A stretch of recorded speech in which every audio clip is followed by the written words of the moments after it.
Sailing to Byzantium is a poem by W.B. Yeats. Now, Yeats is considered to be one of the greatest poets of 20th century. Coming to the poem begins with a declarative sentence in the very first line. That is no country for old men. Okay. The speaker, instead of saying this, he says that, which gives the reader the sense that the speaker is looking at his former country from a distance. Perhaps he has already started his journey to Byzantium as the poem opens. The rest of the first stanza is the speaker's explanation as to why his former country is not a welcoming place for those who are older. The young in one another's arms, birds in the trees. The speaker's former home sounds idyllic. The young lovers are wrapped in each other's arms, and the birds are singing in the trees. This natural imagery continues as the speaker details all of the beautiful creatures that are in his former home. Those dying generations, at their song. The salmon falls, the mackerel crowded seas. Fish, flesh, or fowl. These are the alliterations which has been used in the poem. Comment all summer long.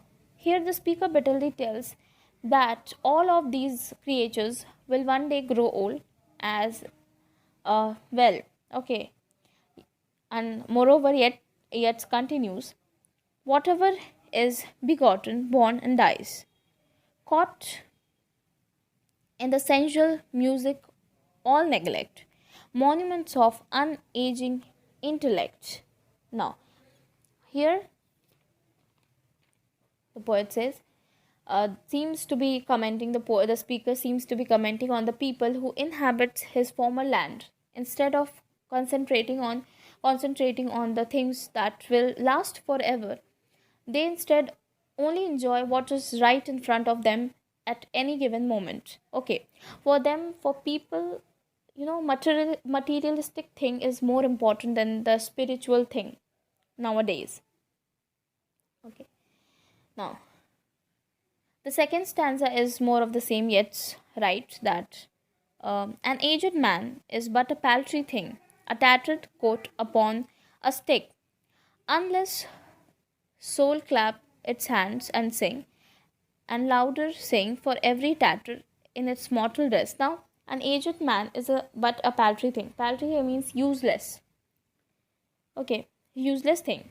The reader cannot dismiss the bitter tone that is present in this stanza.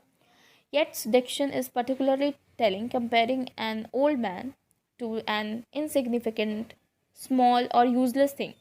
He infers that there is nothing left to an old man. He is simply a stick wearing a worn and torn jacket. Yet seem to be commenting he, here, however, that just because one is old, it does not mean that he has an old soul. For the soul of the old man is clapping and singing loudly. Further into the second stanza, Yeats write, for every tatter in its mortal dress, nor is there singing school, but studying, monuments of its own magnificence. So the speaker informs the reader that the more in tattered dress one is, the louder he should sing, because certainly the aged have earned their song. The couplet in the second stanza clearly announces, and therefore I have sailed the seas and come to the holy city of Byzantium. So the couplet in the second stanza clearly announces that the speaker has left his home to visit the holy city of Byzantium. Clearly, the speaker feels he will be much more appreciated in such a place, a pious place. O sages standing in God's holy fire, as in the gold mosaic of a wall, come from the holy fire, burn in a gyre, and be the singing masters of my soul. Consume my heart away, sick with desire, and fastened to a dying animal. It knows not what it is, and gathered me into the artifice of eternity. As his heart, the poet's or the speaker's heart, is sick with desire, so The speaker says that consume him as all these desires go away. Okay, the speaker's soul is fastened as a dying animal.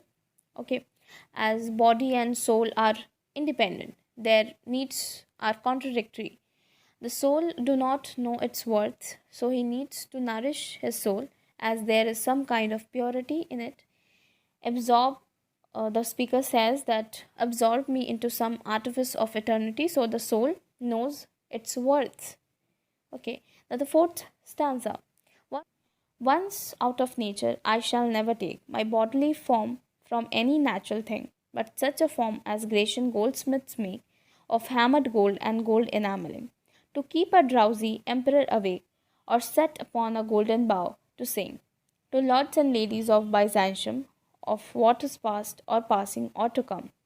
Once the persona sheds its body, it does not want to take any bodily form, as it will not like to be born as any animal or any living being. The speaker wants to take a form of as Grecian goldsmiths make. The artifacts which are made by Grecian goldsmiths are so attractive that even the drowsy emperor keeps awake.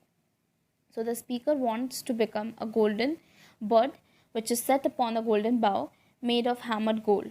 Passive construction and lifelessness is present, although the gold is shining and is pretty but does not have life in it.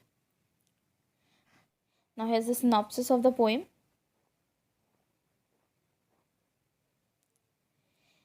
Thank you for watching the video, and if you enjoyed the video, do like, share, and subscribe. And if you have any question, you can comment down below.